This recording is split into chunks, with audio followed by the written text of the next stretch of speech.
السلام علیکم ورحمۃ اللہ وبرکاتہ. بسم اللہ الرحمن الرحیم. الحمد للہ وکفى والسلام علی عباده الذین اصطفى. اما بعد فقد قال النبی صلی اللہ علیہ وسلم من تزوج امرأة لعزها لم يزد الله الا ذلا ومن تزوجها لمالها لم يزد الله الا فقرا الى آخره او كما قال علیہ الصلوۃ والسلام. میری پیاری بہنوں، اس وقت میرا موسم سخن ہمارے معاشرے کا وہ عنصر ہے جس نے زندگی کی بنیادوں کو ہلا کر رکھ دیا ہے، سینکڑوں ہزاروں گھروں کو تباہ و برباد کر دیا ہے اور کتنے ہی جذبات کو مسل کر رکھ دیا ہے. یہ وہ بیماری ہے جسے آپ جہیز کے نام سے یاد کرتے ہیں. میں نے خطبہ کے بعد ایک حدیث شریف پڑھی ہے، اس میں حضور پر نور محمد عربی صلی اللہ علیہ وسلم کا پاک ارشاد ہے کہ جو شخص عزت حاصل کرنے کے لیے شادی کرے گا تو رب ذوالجلال ایسے شخص کو ذلت کے سوا کچھ نہ دے گا، اور جو شخص مال کی لالچ میں شادی کرے گا تو اس کو فقر و فاقہ اور تنگ دستی کے سوا کچھ نصیب نہ ہوگا.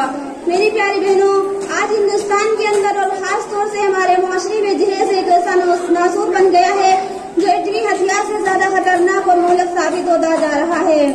اس منحوس جہیز کی بنیاد پر ہندوستانی معاشرے میں روزمرہ اخبارات کی رونق اعضاء بن کر یہ سرخیاں جھپتی ہیں کہ فلاں شوہر نے اپنے سسرال والوں سے اسکوٹر نہ ملنے پر اپنی نئی نویلی دلہن کو جلا دیا، فلاں شخص نے مسجد جہیز کا مطالبہ پورا نہ کرنے پر بیوی کو موت کے گھاٹ اتار دیا. عجب ماجرا ہے حضرات دیکھیے، عجب ماجرا ہے حضرات دیکھیے، داماد مانگتا ہے خیرات دیکھیے.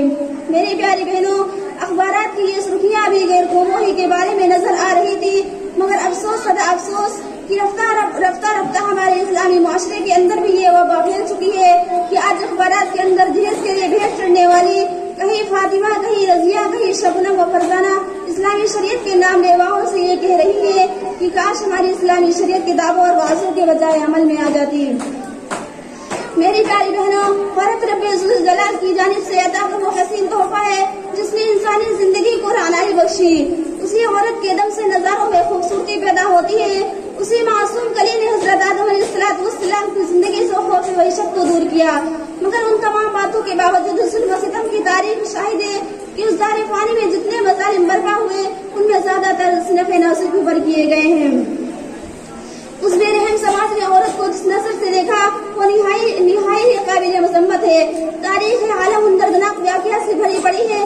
کبھی حضرت مریم علیہ السلام کو دنیا والوں نے ماتم کر کے جنگلوں کی کھاد چھاننے پر مجبور کیا، تو کبھی نمرود نے اپنی بیٹی کو ایمان لانے کی پاداش میں آگ میں ڈالا، تو کبھی عرب کے جاہل معاشرے نے لڑکیوں کی پیدائش کو اس قدر منحوس تصور کیا کہ ان کے پیدا ہوتے ہی زندہ درگور کر دیا جاتا تھا. میری پیاری بہنوں، آج بھی ان معصوم دو شہزادوں پر ظلم و ستم کے پہاڑ توڑے جا رہے ہیں، جبر و تشدد کی گھاڑیاں ان کی راہ میں حائل ہیں.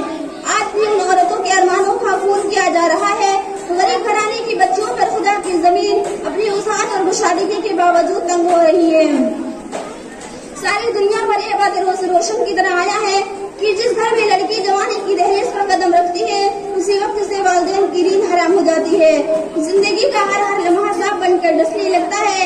ایک طرف لڑکی کی اٹھتی ہوئی جوانی ہوتی ہے تو دوسری طرف جنسی بھیڑیوں کی اٹھتی ہوئی نگاہیں، تو تیسری طرف پڑوسیوں کی جیویں گوئیاں ہوتی ہیں. والدین اس گلاب کے پھول کو سجانے کے لیے جب کسی لڑکے کی تلاش کرتے ہیں تو جہیز کے مطالبات ان کے ارادوں کو وہی مسمار کر دیتے ہیں.